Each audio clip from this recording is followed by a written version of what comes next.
Converses al replà de l'Escala, un podcast de les fundacions Habitat 3 i Habitatge Social, un espai per compartir dades, veus i propostes al voltant de l'habitatge.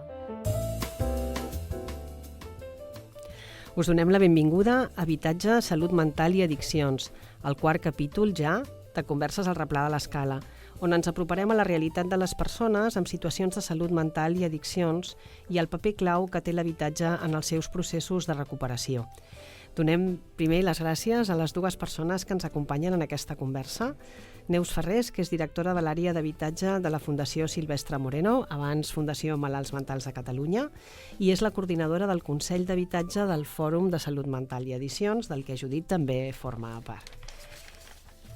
I Judit San Juan, que és codirectora del Grup Atra i vicepresidenta de la Coordinadora de Comunitats Terapèutiques, Pisos de Reinserció i Centres de Dia per a Drogodependents de Catalunya. I també representes aquesta entitat al Patronat d'Habitat 3.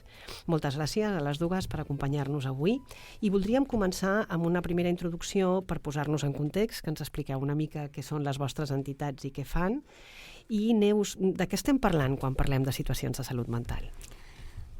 La primera pregunta ja és una mica difícil perquè la salut mental abarca moltes coses, és molt àmplia. Ara bé, podem parlar de malestars, de situacions de malestars, o podem parlar de situacions on ja hi ha un diagnòstic i condicions socials que no permeten portar una vida plena tal com voldrien les persones. Llavors, si parlo com a entitat que treballa per la salut mental de les persones, el propòsit que tenim és que les persones en situació de vulnerabilitat en l'àmbit de la salut mental tinguin una vida digna, millorin el seu nivell d'autonomia, el benestar i la participació, contribuint d'aquesta manera a una societat més inclusiva. I això ho fem tant des del servei de suport a l'exercici de la capacitat jurídica com des del servei de llars amb suport. Ambdós serveis estan concertats per l'administració, per drets socials, i el 2024, així a l'engròs, es van atendre unes 1.100 persones. Específicament, com a entitat de suport, que potser és una mica més desconegut pel grups de la població, atenem a persones amb un diagnòstic de salut mental i condicionants socials que dificulten l'exercici de drets en igualtat de condicions. Llavors, el que fem és donar-los suport justament perquè puguin exercir-los, i no només exercir drets, sinó també els deures. En circumstàncies molt diverses en general, i ja ho veurem quan anem parlant, però també en circumstàncies molt diferents en qüestió d'habitatge. Judit, per què quan parlem de salut mental sovint parlem també d'addiccions i ens expliques també una mica què és Atra i què feu? Mira, salut mental i addiccions són dues situacions que es poden donar o separades o que es poden donar juntes. És a dir, que estem parlant de dos àmbits que afecten d'una manera enorme a les situacions de les persones, a la seva qualitat de vida, perquè toquen a la salut mental, a la part social. És a dir, que al final, com deia la Neus, no són persones atravessades per moltes dificultats. A Grup Atra, concretament, anualment atenem unes 20.000 persones amb problemàtica derivada de 4 col·lectius, concretament la salut mental, les addiccions, però també dones que han patit violència i persones sense llar. I totes les interseccionalitats que es poden donar, perquè clar, els col·lectius no són col·lectius, no? La persona no només li passa una cosa habitualment, li passen moltes, i a més s'hi afegeixen altres eixos de vulnerabilitat, ser migrant, o ser dona, o ser... Llavors, una miqueta, això és el que fem. Treballem des de la prevenció i el tractament, i tenim serveis que van des de la reducció de danys fins a la reinserció. Treballem amb les famílies, perquè quan dic que afecta la qualitat de vida de les persones, no només de les persones que tenen la problemàtica, sinó també a la vida de les famílies i dels seus entorns més propers. Aleshores, nosaltres també treballem donant suport a les famílies amb un equip de professionals especialitzat, i comptem amb la fortuna, no?, de també comptar amb la generositat de persones voluntàries que desinteressadament ens regalen el seu temps. I la majoria dels serveis també estan o concertats o subvencionats per les administracions públiques. Hi ha molt poca part de finançament privat. Ja.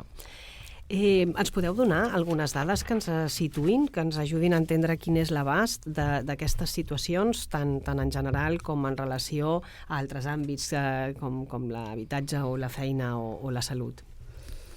Mira, si parlo de dades de lo que és l'entitat de suport, respecte al total de persones ateses, i us dono dades que és de l'últim estudi d'habitatge que hem fet, que encara no està ni publicat, només un 7% estaven ingressats a unitats de llarga estada, i de l'altre 93% que atenem, que és de qui hem fet l'estudi per veure en quina situació es trobaven, Tenim 46% que viuen en pisos particulars, i això inclou pisos de propietats, lloguers ordinaris, HPO, lloguer social, algun habitatge cooperatiu també. Un 47% de persones es trobaven en recursos residencials i habitatges d'inclusió, o sigui, amb dues situacions dins de recursos residencials, tant residències de gent gran com residències de salut mental, com llars amb suport. Sí. I després tenim entre un 1 i 2% de persones en situació de sensellarisme, i després teníem un 6% de persones que estaven en situació d'ingrés temporal, que no és unitat de llarga estada, sinó que és temporal. Llavors, a nivell de satisfacció amb l'habitatge, perquè també se'ls pregunta, és al voltant d'un 79% de persones ateses en el servei estan satisfetes amb el seu habitatge, cosa que és bona notícia. També per posar una mica de positivisme al tema de l'habitatge, que a vegades ens anem sempre cap al que no funciona. Després tenim un 11% de persones ateses que no estan satisfetes, i també tenim un 10% del que no tenim la informació de si estan satisfetes o no amb l'habitatge. També m'agrada donar una dada que és al voltant d'un 7% de persones ateses, malgrat viure en un pis particular de propietat, estan en situació de precarietat. Això en quant a l'entitat. Llavors, en quant als serveis d'habitatge de salut mental, i aquí parlo ja en nom del Consell d'Habitatge de Fòrum Salut Mental i Addiccions, el Consell d'Habitatge, per posar-nos en situació, el formem 9 entitats, que totes gestionem recursos de la cartera de serveis, recursos d'habitatge de la cartera de serveis. Hi ha 3 tipologies: hi ha la llar residència, la llar amb suport i el SAL, que és el servei d'autonomia a la pròpia llar. Llavors, el que tenen en comú aquestes 3 tipologies seria que totes es fan en la comunitat i pretenen la integració social. Després, cada una té la seva tipologia, o sigui, les seves característiques en funció de l'autonomia de la persona i les característiques i requisits. Això ho vam recollir molt bé en una fitxa que tenim publicada des del Consell d'Habitatge, que si algú li és d'interès que la demani, que la facilitarem. I llavors, des d'aquestes 9 entitats fem una memòria anual, i a la memòria del 2024 vam veure que havíem gestionat 268 places de llar residència, 190 places de llar amb suport i 159 places del servei d'autonomia a la llar. Llavors, es van atendre un total de 634 persones, 277 a residència, 201 a llar amb suport i 156 a SAL. Llavors, el que preguntaves en temes de vinculacions a la comunitat o a nivell laboral. A nivell de vinculació a la comunitat és un 70 i pico % de persones ateses que estan vinculades a la comunitat. No sempre és a nivell laboral, òbviament. A vegades és en espais de participació comunitària, tipus serveis de rehabilitació comunitària, clubs socials, prelaborals. També tenim un percentatge que treballen, sigui en empresa ordinària o en centre especial de treball. I a tenir en compte també diria que el 29% de persones no vinculades, una part és pel respecte que tenim cap a la voluntat de la persona de com vol viure, i una altra part seria donada per la malaltia de la persona, perquè a vegades la gent se'ns fa gran a les llars i persones de 75-80 anys potser no estan tan vinculades i tenen ganes de descansar. Això a nivell de dades. De dades, Déu-n'hi-do. Judit, tu pots complementar aquestes dades? Sí, i tant. Jo et parlaré des de la coordinadora. La coordinadora està integrada per 16 entitats amb serveis especialitzats per donar resposta a les necessitats de les persones drogodependents, que, com diu el nom, comunitats terapèutiques, pisos de reinserció, centres de dia i programes de suport a la vida autònoma. Concretament tenim... Ja és un recorregut en si mateix, el nom, no? Correcte. Quan arribes al final, no. Tenim 18 comunitats terapèutiques, 22 pisos de reinserció, 10 centres de dia i 12 serveis SABA, que abarquen arriben a moltes persones. No? Per què aquests serveis? Doncs també, com parlava la Neus, perquè donen resposta a moments diferents de les persones, és a dir, a necessitats diferents de les persones. No és el mateix una persona que necessita aïllar-se del seu entorn, marxar del seu entorn per fer un tractament, que una persona que el pot fer mantenint-se'n allà, no traient-lo del seu entorn. I també diferents nivells de suport, un suport 24 hores o no necessitat de suport 24 hores. Aleshores, tenim concretament 440 places de comunitat terapèutica i 164 places de pisos de reinserció. L'any 2024, perquè les dades que donaré encara són de la memòria del 24, estem acabant de tancar la del 25, vam atendre a 2.500 persones majors d'edat, amb un promig d'edat entre els 43 anys les dones i 40 anys anys als homes. Que després això ho lligarem amb un altre tema, també. A les TTs donaré dades concretes de comunitat terapèutica i de pis de reinserció, que són els serveis d'habitatge, no? de la coordinadora. De les 1.354 persones que vam atendre l'any 2024, dones no arriba al 19%. Persones amb diagnòstic de salut mental al voltant del 50%, no? Això que dèiem salut mental i drogues, doncs al voltant del 50% tenien diagnòstic de salut mental. Pel que fa a l'habitatge, el 9% eren persones sense llar i el 3% venien de recursos assistencials tipus albergs, amb la qual cosa un 12% de persones estaven en situació de sensellarisme. I pel que fa a la seva situació econòmica, no en totes les categories, però sí que el 29,17% no tenia cap ingrés en el moment d'iniciar el tractament. Pel que fa als pisos de reinserció, de les 425 persones, 31% van ser dones, 61% amb diagnòstic psiquiàtric i 12,4% venien de sense llar i 5,4% de serveis assistencials. I el 23,5% no teníem cap ingrés. Deixa'm afegir només una dada, perquè és un tema que ens està preocupant molt ara a les entitats de la coordinadora, que no tenim la xifra, que l'estem recollint i la tindrem aviat, però és de les dificultats que tenen les persones amb problemàtica de salut mental, o d'addicció, de fer front a la quota de copagament que han de fer per ingressar a un centre d'una comunitat terapèutica o un pis de reinserció. Hi ha persones que en aquests moments la calculadora que se'ls aplica per fer el càlcul del que han de portar per pagar la plaça no poden arribar-hi i això els ha fet que renunciïn ja a ingressar, o sigui, a l'inici, o si la calculadora surt més tard, a poder-se mantenir en el tractament. És una barrera que no poden salvar per entrar al tractament. Hi ha una cosa que em crida l'atenció i que ja se'ns va despertar aquesta inquietud quan parlàvem de sensellarisme, ara fa 2 capítols, i és que on estan les dones? Tu em parlaves d'un percentatge excessivament baix de dones, no? Això té una explicació. Bueno, me'n vaig una miqueta més enrere, me'n vaig a la problemàtica que tenen les persones amb una addicció a demanar ajuda.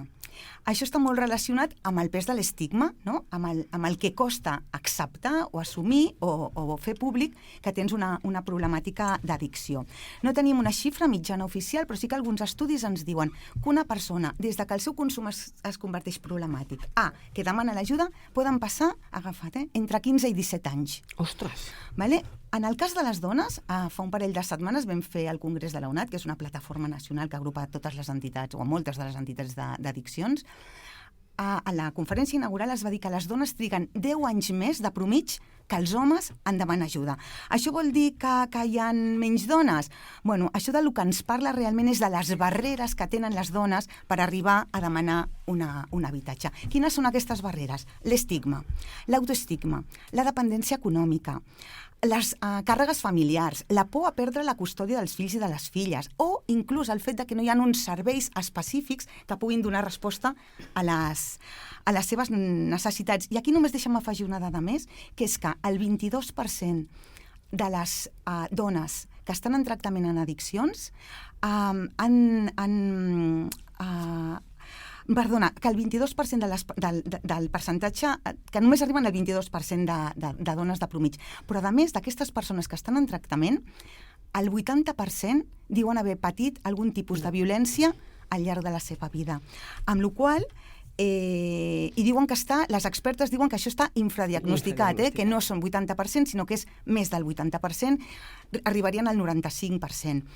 Això què vol dir? Pues ens podem imaginar que si una persona triga 17 anys en demanar, 15 anys, 10 anys, en demanar un suport, tot el que s'ha perdut pel camí, totes les múltiples situacions traumàtiques que s'han viscut. I tot l'agreujament de la seva situació. Tot l'agreujament i tota la pèrdua de suports tan importants també en la recuperació de qualsevol problemàtica. Amb la qual cosa, quan estem parlant d'addiccions, parlem de salut, sí, parlem de salut, però també parlem de vulnerabilitat, parlem de trajectòries vitals travessades per múltiples desigualtats i massa sovint també parlem de violència. I parlem de que hi ha una vulnerabilitat afegida, que és el fet de ser dona, no? I això és una cosa que hem de tenir present.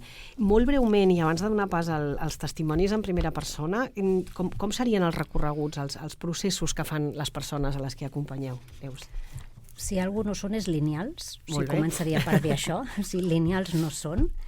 Amb la qual cosa això ens obliga a que siguin o haurien de ser adaptats a cada situació. Llavors, l'ideal amb salut mental, l'ideal que seria que cada persona tingui els suports necessaris en funció de la situació d'on parteix a cada moment. O sigui, no que per tothom hi hagi el mateix, no és cafè per a tots. Exacte, sinó que s'adapti a les necessitats i voluntats i preferències de la persona, a aquest suport que se li dona i també els recursos adequats d'habitatge. Llavors, clar, si posant exemples, que una persona que en un moment donat pugui necessitar una llar residència de salut mental, però que es fa un treball a la llar residència, augmenta el seu nivell d'autonomia i vol fer el pas de passar a una llar amb suport, que hi ha menys hores d'atenció i que es porta una vida una mica més independent, doncs que ho pugui fer sense perdre la plaça, sense por a perdre la plaça de la residència, perquè el drama d'ara és que sí que ho pot fer, pot sol·licitar plaça, però tarda en arribar... Aquest pas endavant et suposa un risc que si després tens un... Potser tens 10 anys d'espera per una altra vegada entrar a la llar residència. Llavors, clar, això dificulta la mobilitat entre serveis. I quan dic passar de llar residència a llar amb suport, també parlo de que algú amb llar amb suport que també treballa l'autonomia i que es veu capaç d'anar cap a un pas més, de fer vida independent, doncs que tingui la possibilitat d'accedir a un habitatge particular, amb els salls si cal, o a vegades sense suports, perquè és que ja no ho necessita. I que si en un moment determinat ho torna a necessitar, no tingui la por de dir, ui, no, és que perdo la plaça i tornaré a tardar molt en poder tornar a tenir una plaça d'aquestes. I a la inversa també, vull dir, ens trobem també amb persones que per les seves circumstàncies de vida perden autonomia i han de poder anar d'un recurs de més autonomia a un de menys autonomia. O persones que ens envelleixen en els recursos d'habitatge de salut mental i necessiten passar gent gran. I ara mateix està sent un problema, això. Perquè l'accés a les residències també és un problema. Sí, de fet, a vegades ens juga en contra. El fet que ja tingui un recurs d'una plaça pública de l'administració, en lloc de jugar a favor i que sigui fàcil, és com que et juga en contra i no té els suports necessaris. Quines diferències podries aportar amb les persones les que acompanyeu, o són similars aquests recorreguts? Sí, és molt similar i a més els recorreguts és veritat, les vivències de les persones en el procés de recuperació a vegades no són passos sempre endavant, i a vegades algunes aturades i algun petit pas enrere, no?, que es pot anar reconduint. En el cas de les persones amb addiccions, el servei vehiculador, no?, l'especialista en addiccions és el CAS, el Centre d'Atenció i Seguiment a les Drogodependències, que és qui vehiculitzarà tots els processos. Amb una persona amb addiccions, el primer que s'intenta sempre és que pugui fer un tractament ambulatori, és a dir, que pugui mantenir-se a prop d'on viu i mantenir la feina o els estudis o les xarxes socials si és possible, i es fa tot un procés, un disseny, no?, d'un programa de tractament individual des de l'ambulatori. Quan això no és possible, quan hi ha múltiples recaigudes, o a vegades a l'inici, no?, que ja els professionals detecten i les professionals detecten que no és possible treballar a nivell ambulatori, és quan deriven a les persones a serveis que serien residencials, no?, o sigui, on viuen, que és o les comunitats terapèutiques o els pisos de reinserció. També ens trobem amb aquestes dificultats, no?, de canvi adaptat a les necessitats de la persona pel tema de les pèrdues de les places, no? Com els tractaments amb drogues, a diferència dels de salut mental, que són molt més llargs, són molt més curts, aquesta dificultat en aquests moments encara no ens la trobem. O sigui, la persona pot anar amb una espera molt breu en aquests moments. Doncs moltes gràcies per introduir el tema. La veritat és que la sensació que tenim en aquestes converses és que obrim un munt de portes i un munt d'informació al respecte dels temes que tractem entorn a l'habitatge, i també, com és habitual a les converses, volem escoltar la veu de les persones que ens parlen de la seva experiència de primera mà. Donaríem pas a aquests testimonis. Ha sido terrorífico, porque sé lo que es el frío de estar por la noche en la calle sin poder dormir y ¿sabes?, en invierno y todo. A veces veo gente que está en esa situación y pienso, yo he estado igual. Me vi evocada a estar en la calle, sin una casa. Estaba que no quería ver el día, solo quería estar tumbada en la cama y que no me hablara nadie y no quería contacto con nadie. Sola no puedes salir, tienes que afianzarte en alguien. Actualmente estoy trabajando en un centro especial de trabajo y bueno, pues cobro un poquito, entonces pues es importante la oportunidad que me brindó Habitat 3 alquilándome un piso de alquiler social. La verdad que el piso me ha generado una tranquilidad, el poder hacer libremente mis cosas, mi estado de ánimo, el encontrarme cada día con mi ritmo de vida, de levantarte, de tener ilusión para prepararte lo que sea, para buscar nuevas cosas. En fin, para mí ha sido lo más grande, más que si me hubiera tocado la lotería. Tener este piso para mí ha supuesto un reto importante en autonomía, en que, bueno, pues he pasado de vivir en la residencia, donde comías comida de catering y donde tenías todo pautado, a tal hora se come, a tal hora se ducha, a tal hora la medicación, digamos que ahora pues me lo gestiono todo un poquito más yo. Me siento con energía, me siento muy contenta, estoy muy estabilizada, ya no tengo crisis de ansiedad ni depresiones. Yo creo que es la época más estable que he tenido en mi vida, en este piso. Mis hijos están tranquilos, tan contentos, puedo recibirles en casa, preparar comida para cuando vienen alguna vez. Em sento que puc fer coses amb el pis on estic, perquè em suposa un benestar. Estoy muy contenta, de verdad estoy feliz. Tener un hogar es la vida y lo valoro mucho. Hem escoltat els testimonis de Javi, Mari Carmen i Maria, als que agraïm molt que hagin compartit amb nosaltres la seva experiència i que ens hagin parlat del seu recorregut y cómo aquest recorregut es vincula a l'habitatge. El piso me ha generado tranquilidad, para mí ha sido lo más grande, es la época más estable que he tenido en mi vida, mis hijos están tranquilos, tener un hogar és la vida, jo crec que no es pot dir millor. El que jo us volia preguntar ara, que quin és el paper que juga l'habitatge i per què diem que l'habitatge és un determinant de la salut. Pues, si vols començar tu, Neus, i després tu, Judit. Perfecte. No ho explicaré millor del que ho han explicat els testimonis en primera persona. En salut mental l'habitatge esdevé la clau per la construcció del projecte de vida propi. Si ja ho és per totes les persones, doncs en salut mental encara més, vull dir que amb això no m'extendré més. I en quant al tema del factor de salut, està clar que el lloc on vivim afecta directament tant el benestar físic com psíquic com social de les persones. Llavors, l'habitatge, ho diu també l'OMS, acaba sent o factor de protector o factor de risc. No m'enrotllaré ara amb l'estudi de l'OMS, el que diu i de més, però sí que per respondre la pregunta del què suposa és que és habitatge i salut, o sigui, és que clarament, i ho diuen molt bé les 3 persones que han parlat, vull dir que és que mai millor que l'experiència perquè es diguin les coses. Molt breument estem veient cada vegada més que l'experiència viscuda es considera una font de coneixement i una de les coses que volem fer des de Converses és també escoltar aquest coneixement que prové de l'experiència viscuda. Judit, què afegiries tu? Jo afegiria, l'habitatge és vida, diu el Javi, i jo et diria, no és possible una recuperació completa d'una problemàtica d'addiccions si no tenim un habitatge segur, perquè l'habitatge és vida. És el lloc, és el medi on poder reaprendre nous hàbits. És l'espai on establir relacions noves. És el lloc on aprendre noves maneres de funcionar. O sigui, l'habitatge és tot.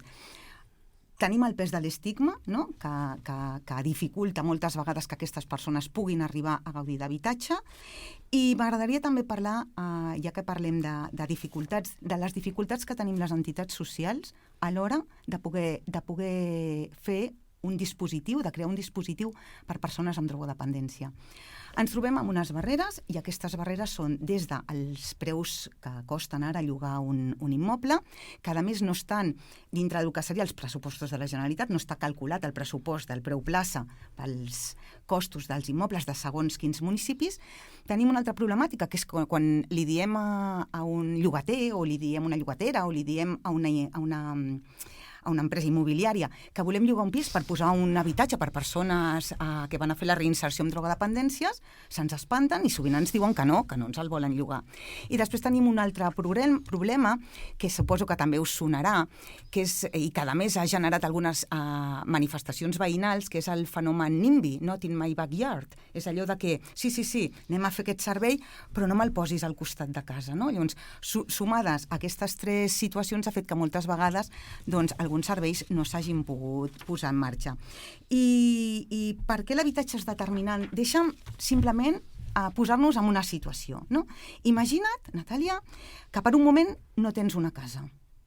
Imagina't que no hi ha un lloc on viure, un lloc on guardar les teves coses, els teus records, que no tens un lloc on aixoplugar-te, on guarir-te del fred, on menjar, on dutxar-te. En definitiva, no tens un espai segur. Imagina't, no? Després, seguim imagina't quines conseqüències pot tenir això per la teva salut psíquica, per la teva salut física i per algunes malalties o algunes situacions que ja portis arrossegant prèvies. Afecta, que no tenir habitatge afecta a la salut mental, a la salut física, a la possibilitat de tenir una feina, a mantenir una economia, a no recaure en el consum. Continuant amb aquesta mirada, una mica des de cadascuna de les entitats i parlant una mica dels processos, és possible fer aquest recorregut, passar d'una comunitat terapèutica a un pis d'inserció, acabar amb un pis, amb un projecte de vida autònom? Nosaltres treballem pel canvi d'estil de vida i l'autonomia, no? Com tu dius, i al final un habitatge autònom. En aquests moments que ens trobem amb les persones que quan acaben els processos de tractament, que a vegades inclús els hem d'allargar, com també ha avançat abans la Neus, no, els hem d'allargar perquè no troben un lloc on viure, amb el risc que això suposa, perquè genera frustració, i la frustració sabem que en un procés de rehabilitació no és bona, perquè pot provocar que la persona tingui algun consum, inclús alguna recaiguda. Doncs ara què passa? La seva sortida, que fa uns anys, no? Era que es podien quedar en el municipi on feien la reinserció, trobaven un piset, una feina, i era relativament senzill, entre cometes, òbviament. Doncs ara trobar pis els costa sols impossible. Habitualment són habitacions a pisos compartits, a vegades simplement el lloguer d'una habitació i a vegades en llocs on no seria adequat per a aquestes persones viure. Per què? Perquè els seus canvis encara són molt fràgils, no? Aquest canvi d'estil de vida, aquest treball que han fet, molt intensiu per la rehabilitació, a la reinserció encara és molt fràgil, tots aquests canvis. No estan interioritzats, aleshores necessiten estar al màxim possible allunyat dels riscos, no? Per fer prevenció de riscos, amb la qual cosa a vegades acaben vivint en llocs que no els hi són del tot favorables. I d'alguna manera la dificultat està en la trobada d'aquest habitatge, no que el procés de recuperació no hagi sigut un bon procés de recuperació. Claro, moltes vegades això pot passar. Què vol dir, Neus, acompanyar una persona a la seva capacitat jurídica i a la presa de decisions, i això com s'articula en relació a l'habitatge? Doncs com la mateixa paraula indica, vol dir acompanyar-la, que no és substituir-la.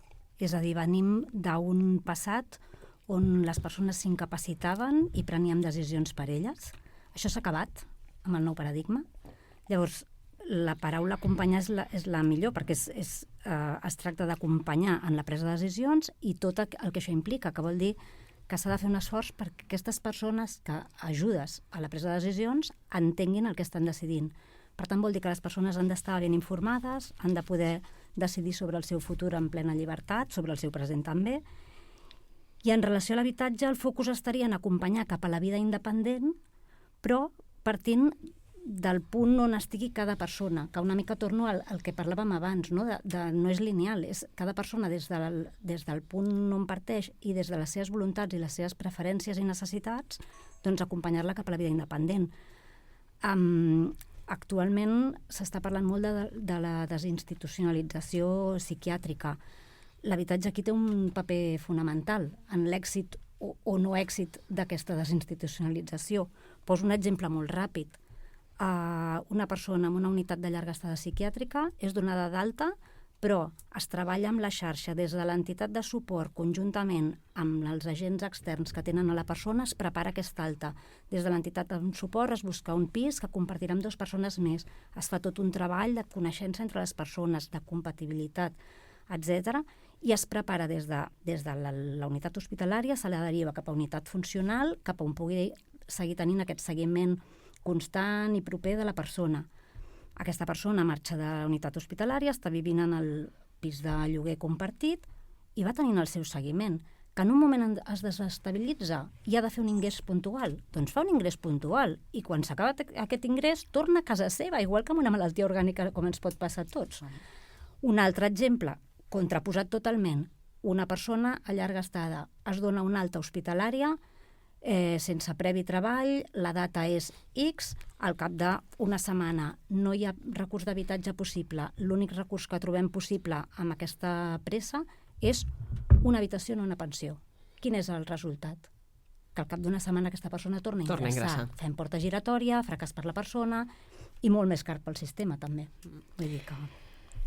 Ens agradaria continuar parlant molta estona. I jo ara us demanaria, per acabar de tancar, d'una banda, amb una mirada crítica però constructiva, quins creiem que són els principals reptes i on potser fallen els sistemes, i després què penseu que s'està fent, que funciona i que valdria la pena escalar, i quin és el paper de les entitats socials en aquest àmbit. Ja sé que us he juntat un parell de preguntes amb una sola, però així avancem una miqueta més. Qui ho vol fer primer? Jo mateixa. Pel que fa als reptes, quant al repte de l'accés a l'habitatge seria tenir en salut mental alternatives suficients. Recursos d'habitatge de la xarxa de salut mental, que no t'hagis d'esperar 5 o 10 anys per una plaça, i també amb tipologia, perquè actualment hi ha perfils de persones que no encaixen a cap de les 3 tipologies que tenim. Després, pisos d'inclusió d'entitats del tercer sector en diferents graus de suport socioeducatiu, i tenint en compte que hi ha persones que aquest suport el necessitaran largo i tendido, vull dir, alguns de per vida. I lloguers socials i assequibles per poder fer les sortides d'aquests habitatges d'inclusió o per fer les sortides dels recursos residencials, perquè si no al final fem un embut. En quant al lloguer ordinari, els reptes contra l'estigma, com deia la Judit abans, o sigui, tenim problemes amb trobar pisos de lloguer quan la persona té un problema d'addicció, quan la persona té un problema de salut mental, quan la persona té una mesura de suport, llavors això és molt treball contra l'estigma. I després afegiria ajuts a rehabilitar habitatges, perquè tenim persones que tenen habitatges en propietat, abans he parlat de percentatge, que tot i tenir l'habitatge en propietat, com que no disposen d'ingressos, no poden arreglar els habitatges i estan vivint en precarietat. I aquestes persones podrien seguir vivint a casa seva amb els suports necessaris si hi hagués ajuts a la rehabilitació. En quant a aquesta fallant del sistema actual, jo diria la manca d'habitatge de sortida i definitiu, la manca de places de la xarxa de salut mental, la poca flexibilitat d'un recurs a l'altre, que això n'hem parlat abans, o sigui que hi hagués més mobilitat i es miri realment la necessitat de la persona i no tant els papers o la burocràcia de si ha de ser així o ha de ser això, i la rigidesa del sistema, en definitiva. I afegiria la dificultat de coordinació entre diferents xarxes. Sobretot, per exemple, ens passa de salut mental a gent gran, que costa molt fer el canvi. I si anem et contesto tot seguit, sí. Val. Si anem al que funciona o al que s'està fent bé, que s'ha de ser optimista i se n'estan fent moltes de coses bé, jo aniria a dir que els models ja existents de recursos dins la xarxa d'habitatges de salut mental funcionen, perquè són comunitaris i perquè per tant promouen la inclusió de la persona i per tant s'han de mantenir, no només mantenir, sinó que s'han d'ampliar places. Iniciatives com el programa Llars Compartides de Mambré a nosaltres ens estan funcionant molt bé, per tant també penso que s'ha d'ampliar i fer créixer. Altres tipus de programes que també són d'habitatges d'inclusió que estan funcionant i que són molt necessaris pel problema que tenim de sortida dels recursos residencials. I després, com a entitat, així més micro, tenim un nou projecte d'habitatge propi que ofereix a les persones usuàries un habitatge compartit i que el que es fa és que es coneguin entre elles, validant que hi hagi voluntat per part d'elles, que siguin compatibles, que arribin a acords de convivència propis i se'ls hi posa els suports necessaris perquè puguin mantenir aquest habitatge cap a la vida autònoma i independent. S'inicia sempre des de la voluntat i des d'un procés de coneixença i es treballa molt conjuntament amb tots els agents externs que tenen a la persona. Afegiria, tot i que no és un recurs propi d'habitatge, que el canvi de paradigma que s'està donant amb les mesures de suport perquè al final el que es pretén és anar cap a suports voluntaris i preventius, i que per tant ajuden a que si donem aquest suport abans, la persona no arribi a situacions tan greus. No? Si arribem a donar els suports una mica abans del que s'estava fent, segurament ja podem prevenir moltes situacions. Moltes gràcies, Neus. Judit, reptes i coses que estem fent bé. Reptes. A veure, necessitem un sistema d'habitatge social que sigui robust i flexible, no com hem anat dient, que permeti l'accés, sobretot prioritari, a aquestes persones amb especials vulnerabilitats. Necessitem major inversió en serveis de recuperació mitjançant habitatges amb suport per a persones amb addiccions, perquè en aquests moments parlo amb addiccions, però puc dir el mateix de salut mental. I això va lligat amb què? Amb reforçar amb estabilitat econòmica a les entitats socials que donen aquests suports. No pot ser que haguem d'assumir les entitats, no?, els lloguers per persones que encara no sabem si les tindrem, si no les tindrem, que les tindrem durant un temps, que pot ser que tinguin dificultats i no ens puguin pagar, i això és en el que ens estem trobant ara, no? O sigui que tot ha d'anar lligat a programes. També necessitem serveis específics per als diferents col·lectius. Dones necessita uns programes especials, com ja hem dit. L'actualització de les normatives i dels requisits de l'administració per autoritzar serveis. El RESES, no?, aquest registre que ens permet obrir un servei, s'ha d'actualitzar, s'han de canviar coses. Hi ha coses que ens estan demanant que en el parc d'habitatges actual és que és impossible trobar-les. I lligat amb tot això, doncs, també s'ha de revisar, que està previst, tot el tema de la cartera de serveis del Departament de Drets Socials. S'ha de millorar la recollida de dades, perquè això ens ajudarà a dimensionar, no?, quina és la realitat, i necessitem un model de prevenció que estigui basat en l'evidència, amb un finançament estable, que a més reconegui la perspectiva i treballi en perspectiva de gènere des de la interseccionalitat i fent un abordatge del trauma. Què funciona? Tots els serveis de la xarxa d'addiccions jo penso que són absolutament necessaris. Treballem des d'un enfoc integral, o sigui, que és biopsicosocial i comunitari, o sigui, seguim sent necessaris. El que no podem és patir pel finançament. O sigui, hi ha alguns programes i alguns serveis que no estan adaptats, que les ràtios de personal, els perfils professionals no estan adaptats. També hem de millorar això. I després volia també, com ha fet la Neus, anomenar alguns serveis que estan funcionant, que són iniciatives d'entitats socials per a aquests col·lectius més vulnerables. Per exemple, fins fa molt poquet, les persones amb una addicció i sense llar, quan no podien anar a un alberg perquè no podien consumir. Doncs això es va solventar amb el CRI Galena, no?, d'ABD, que això ho va portar la Covid i afortunadament s'ha quedat. I després de mencionar alguns serveis específics per dones, com és Metzineres, com és l'Espai Ariadna, de Fundació Salut i Comunitat, com són els pisos Aloges, que també és un projecte propi d'ATRA, o Àmbit Dona, de l'entitat Àmbit Prevenció.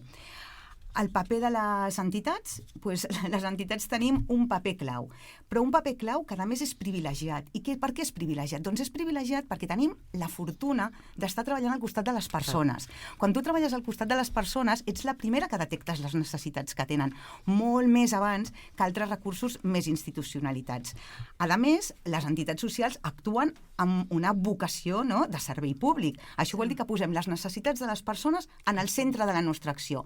És a dir, detectem necessitats i donem respostes a situacions molt complexes, moltes vegades molt abans que les pròpies administracions. En aquest sentit, no només facilitem accés a recursos d'habitatge, que és important, sinó que fem l'acompanyament, donem el suport psicosocial i, a més, ens encarreguem d'un altre tema que també ha mencionat la Neus i que és molt important, la coordinació. Aquestes persones, com hem dit que la seva problemàtica és interseccional, haurem de coordinar-nos amb la xarxa de salut mental, amb la de salut, amb la de justícia, amb la de violència, amb la d'infància. O sigui, imagina't, no, tota la tasca que s'ha de fer. I no hem de revictimitzar les persones que cada cop que van, no, a un espai explicar la seva història. Però tot això no ho podem fer soles, ho hem de fer de manera coordinada amb l'administració pública, perquè al final l'administració pública és la responsable i la garant de donar resposta a les necessitats de les persones, i això ho ha de fer amb una revisió de cartera de serveis doncs molt més freqüent de la que s'està fent fins ara, i sobretot amb el finançament adequat de tots els programes i serveis. Doncs Déu-n'hi-do, jo crec que podem acabar amb el missatge de que l'habitatge és salut, o com ha dit el Javi, que a mi m'ha agradat moltíssim, l'habitatge és vida, no? I la salut és una part important de la vida, amb el missatge de que les entitats del tercer sector hi hem de continuar sent, hem de continuar empenyent el sistema perquè encara sigui millor, per la nostra proximitat i per la nostra capacitat d'innovar i de reaccionar i d'adaptar-nos, no? Moltes gràcies a les dues, se'ns ha fet molt curta aquesta conversa, o sigui que continuarem. Gràcies per l'amabilitat de compartir la vostra expertesa. A mi això és una cosa que m'admira del tercer sector, la generositat amb la que compartim, i segur que seguirem parlant d'habitatge i salut mental i addiccions, i confiem que cada cop que ho fem puguem dir que hem fet un pas endavant. Gràcies a les persones que ens escolteu i us convidem a seguir aquest podcast on ens retrobarem amb més converses sobre habitatge i persones. Moltes gràcies a vosaltres. Moltes gràcies. Has escoltat Converses al Replà de l'Escala, el podcast de les fundacions Habitatge Social i Habitat 3.